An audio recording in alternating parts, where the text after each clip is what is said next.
Pada subuh kali ini ada sebuah hadis yang dikeluarkan oleh Imam Al-Bukhari pada nomor hadis ke-5938 dari hadis Abdullah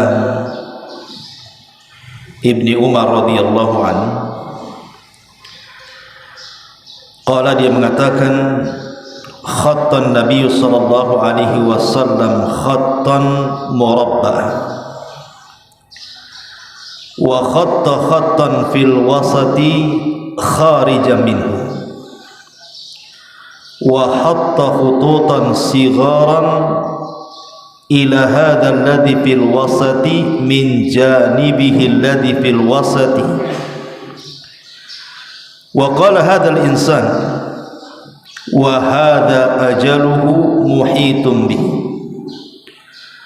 aw qad ahata bihi wa hadha alladhi huwa kharijun amaluhu wa hadhihi al-khutatu as-sigharu al-a'rad fa in akhta'ahu hadha nashahahu hadha wa in akhta'ahu hadha nashahahu hadha.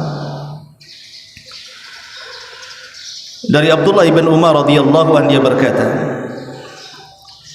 Nabi sallallahu alaihi wasallam satu hari membuat garis segi 4, dan beliau membuat garis di tengah-tengahnya keluar darinya. Kemudian beliau membuat garis-garis kecil kepada garis yang ada di tengah ini dari samping yang berada di tengah-tengahnya. Lalu beliau bersabda, ini adalah manusia dan ini ajal yang mengelilinginya atau telah mengelilinginya.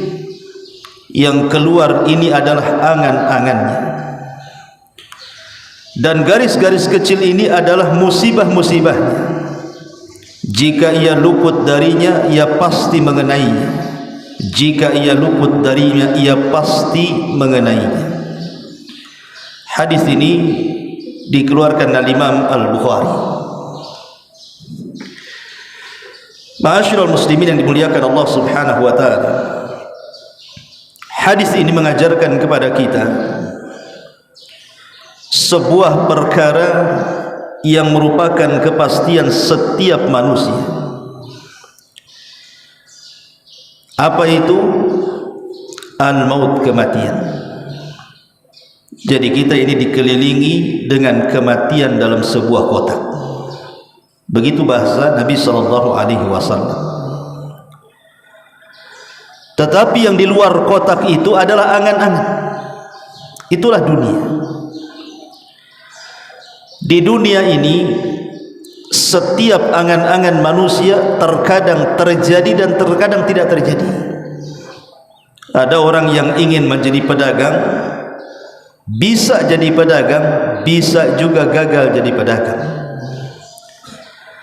Ada orang yang berangan-angan ingin jadi polisi, terkadang Allah berikan cita-cita jadi polisi dia, tapi terkadang gagal di tengah jalan.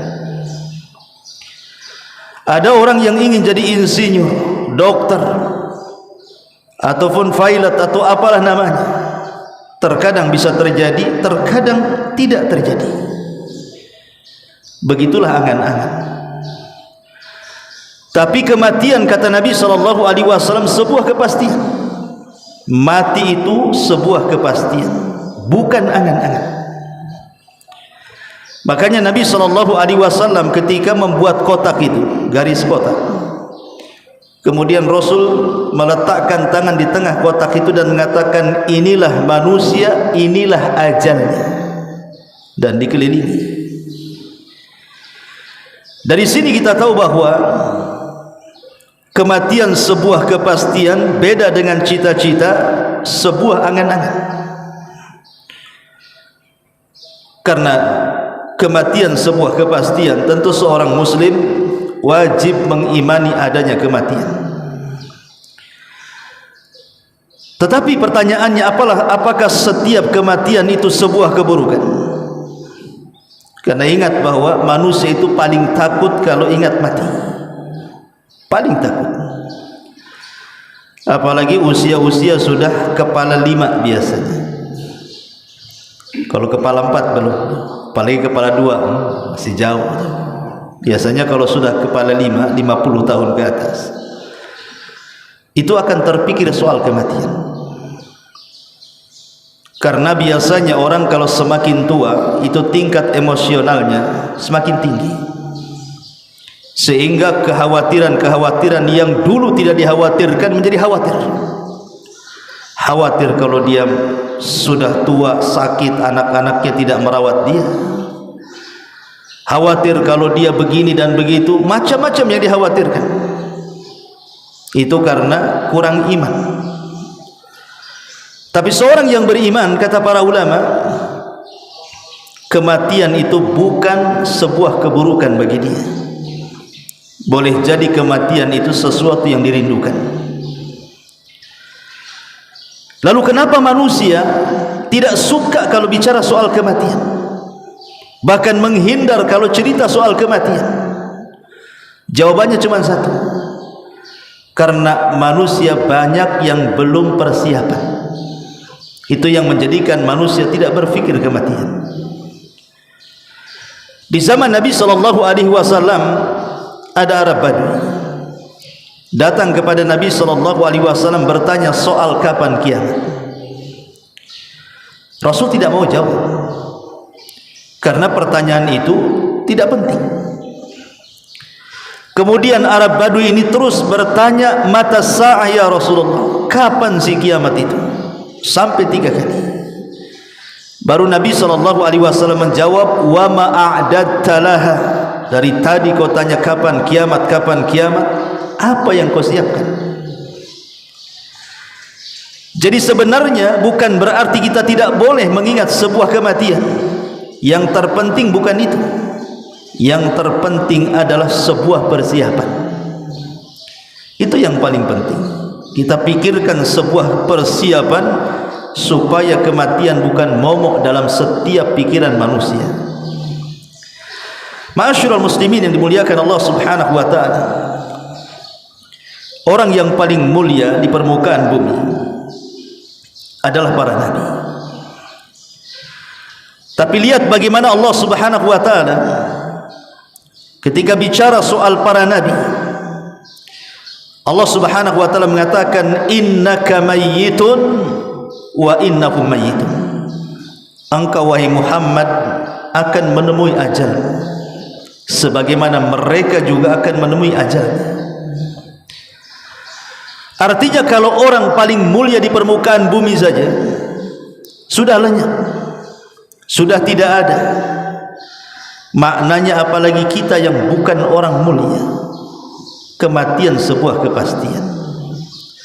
Tapi saya ingin coba berfikir sedikit, mengajak berfikir kita semuanya soal hakikat kematian.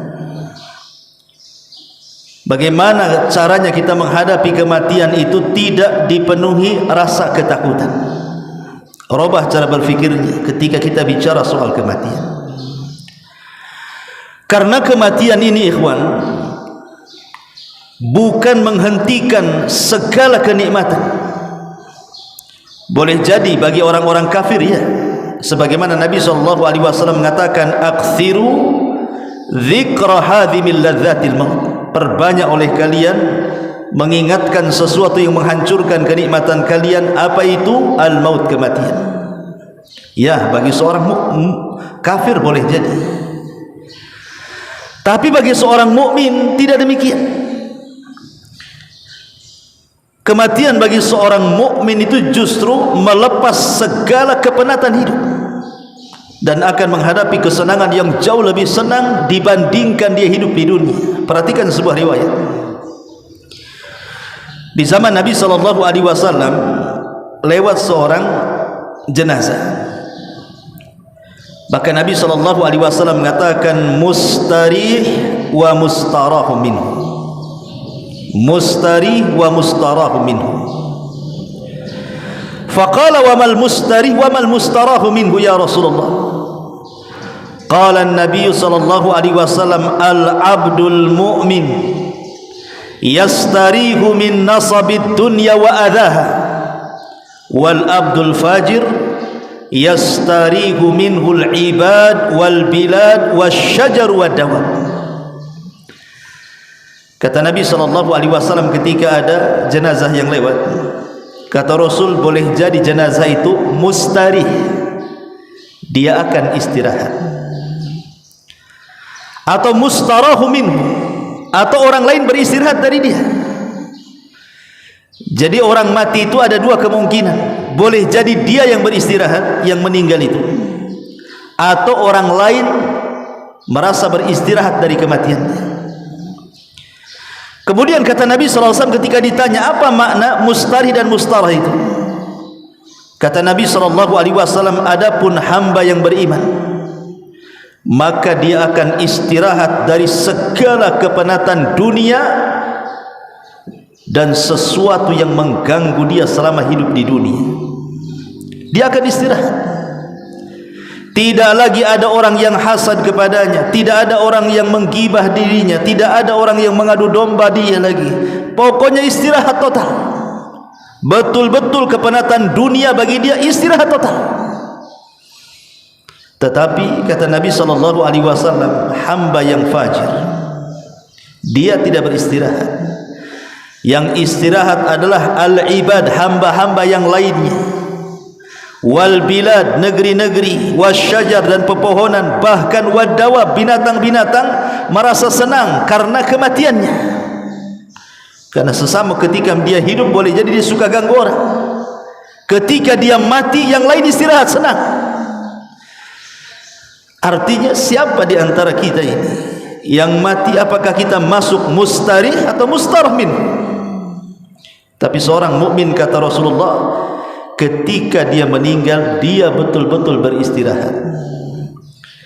Boleh jadi kita benarkan ucapan sebagian orang yang apabila mengangkat jenazah manusia ke kuburan, mereka mengatakan, ayo kita antar jenazah ini ke tempat peristirahatan yang terakhir. Kalau kalimat ini diberikan kepada seorang mukmin bisa saja benar. Tetapi kalau kalimat ini diberikan kepada orang kafir, orang fajir, ya tidak benar. Karena tidak semua jenazah yang diantar ke kuburan akan beristirahat di kuburan.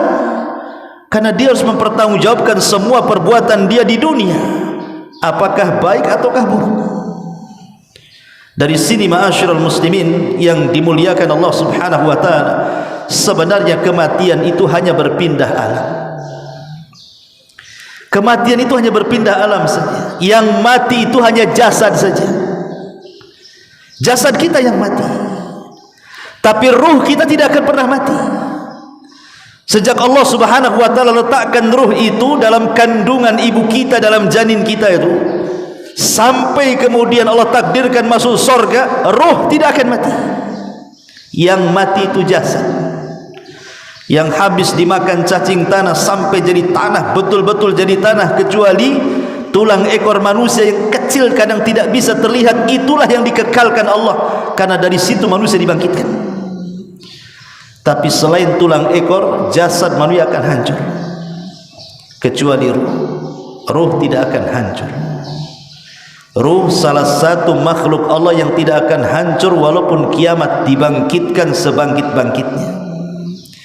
Dari sini kita pahami bahwa kematian itu hanya berpindah alam saja, dari alam dunia ke alam barzah, dari alam barzah ke yaumul qiyamah.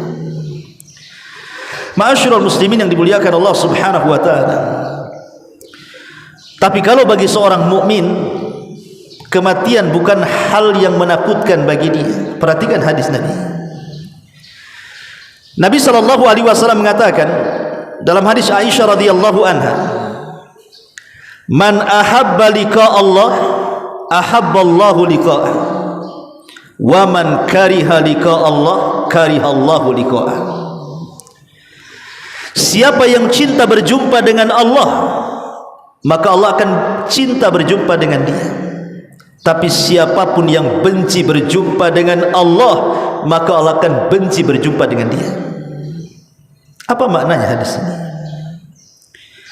Seorang mukmin apabila selama hidupnya dia menginvestasikan seluruh daya upayanya, seluruh waktu dan harta-hartanya untuk membangun istana di sorga, maka saat kematiannya dia rindu, ingin cepat masuk sorga, memasuki apa yang sudah ditanamnya di dunia.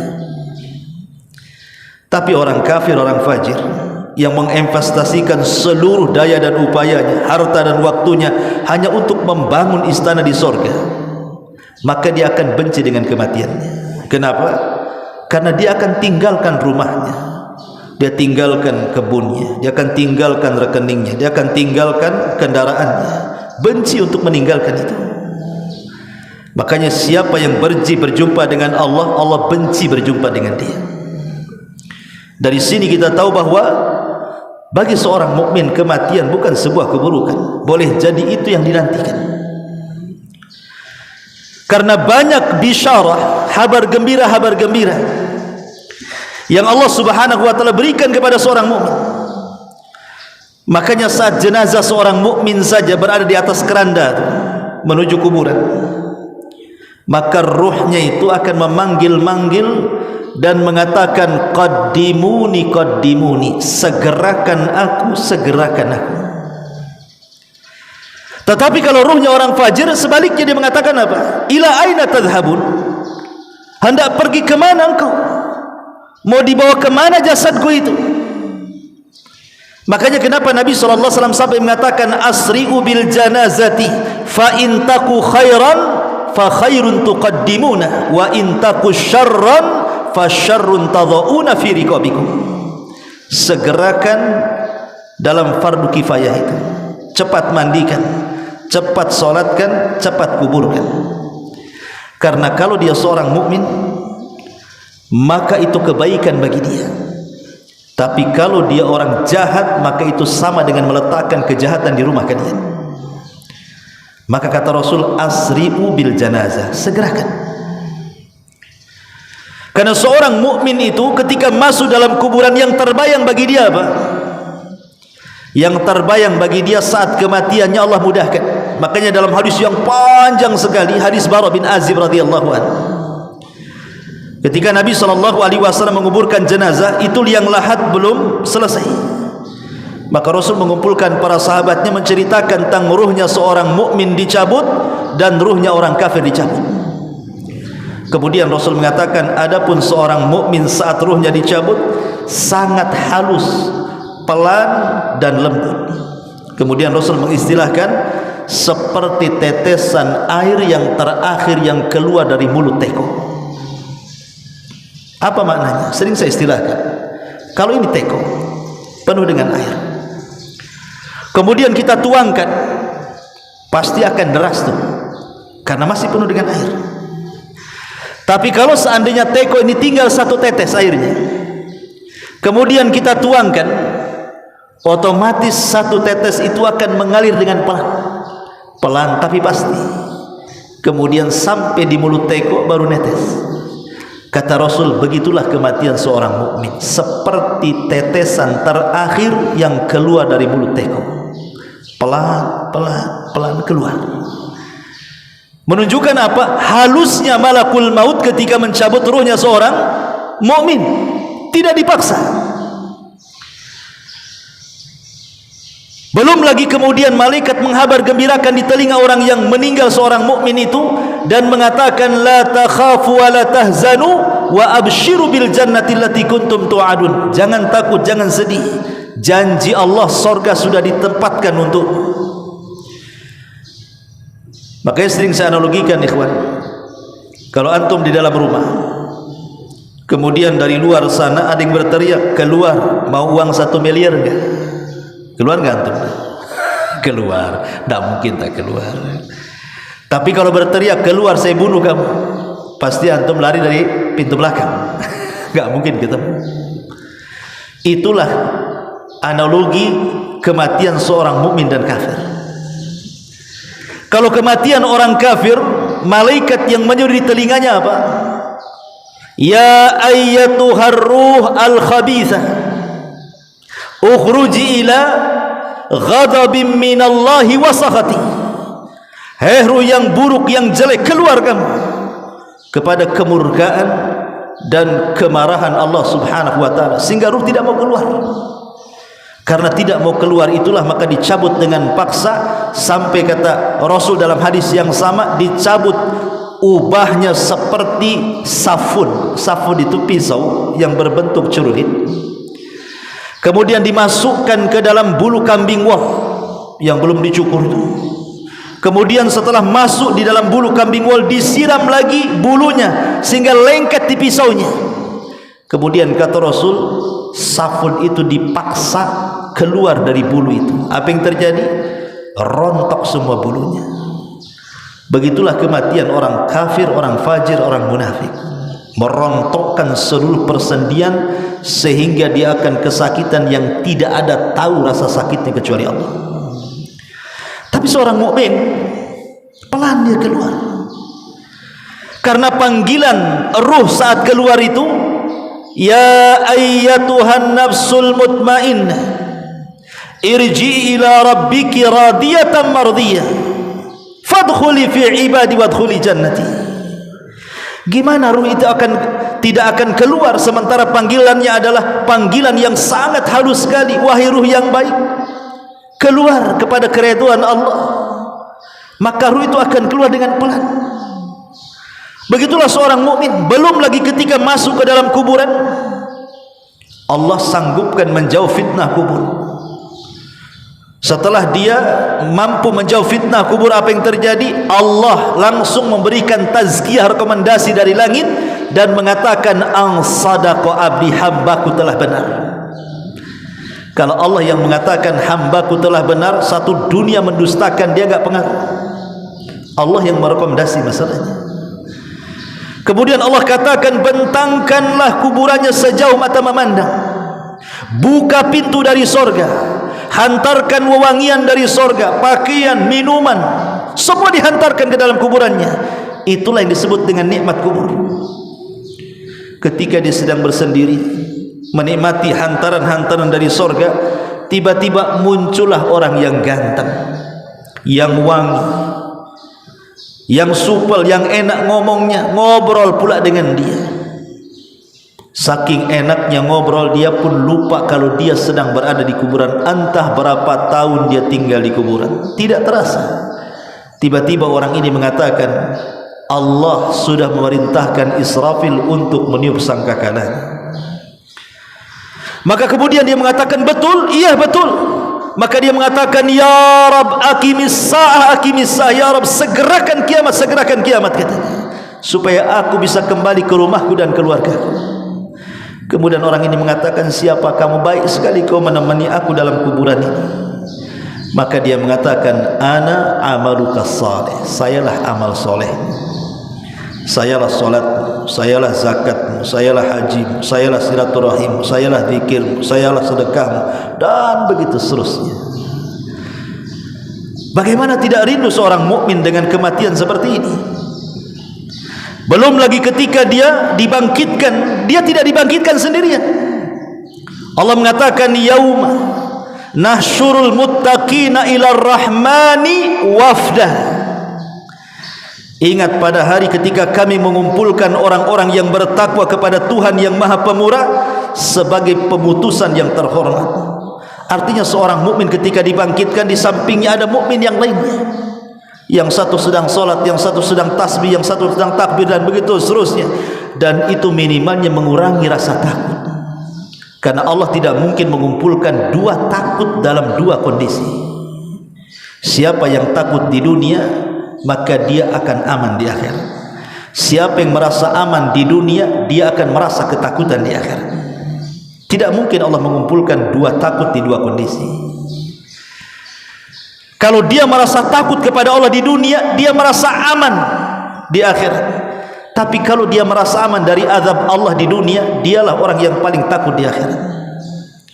Tapi orang-orang yang beriman, maka Allah subhanahu wa ta'ala sudah katakan dalam Al-Quran, walladzina amanu wattaba'athum dzurriyyatuhum biimanin alhaqna bihim dzurriyyatahum wa ma alatnahum min amalihi min syai' kullu mri'in bima kasabat rahina. Orang-orang yang beriman kemudian ditularkan keimanannya kepada keluarganya, kepada istrinya, kepada anaknya, kepada orang tuanya, kepada orang-orang yang dicintainya.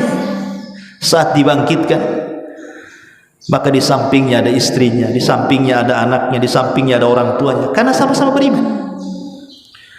Tapi kalau seandainya tidak ditularkan keimanannya, hanya dikonsumsi sendirian, dia beriman, istrinya tidak, dia beriman, anaknya tidak, dia beriman, orang tuanya tidak, maka itu persis dengan firman Allah Subhanahu wa taala, yauma yafirrul mar'u min akhi wa ummihi wa abi wa sahibatihi wa bani likulli imri'in minhum yauma idzin sya'nun yughni.